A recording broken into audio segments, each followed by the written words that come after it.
পাবনার Ishwardi bypass rail স্টেশনে পঞ্চগড়গামী আন্তনগর একতা express ট্রেনের পাওয়ার কার লাইনচ্যুত হয়েছে। বিকেল ৪টার দিকে বাইপাস রেল স্টেশনের পূর্ব পাশে এই দুর্ঘটনা ঘটে। ঘটনার ১ ঘণ্টা পর বিকেল ৫টার দিকে লাইনচ্যুত হওয়া পাওয়ার কার এবং একটি বগি রেখে ট্রেনটি পঞ্চগড়ের উদ্দেশ্যে ছেড়ে যায়।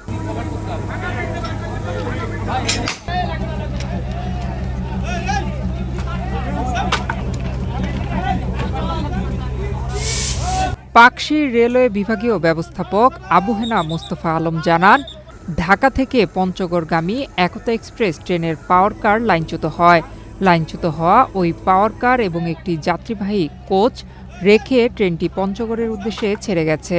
ঘটনাস্থলে ঢাকাগামী লালমনিরহাট এক্সপ্রেস ট্রেন থেমে আছে। উদ্ধার কার্যক্রম চলছে। দ্রুত উদ্ধার কাজ শেষ হলে ট্রেন চলাচল এই লাইনে স্বাভাবিক হবে। এছাড়াও বিকল্প লাইন দিয়ে ঢাকাগামী পদ্মা এক্সপ্রেস ট্রেনটি চলাচলের ব্যবস্থা করা হয়েছে।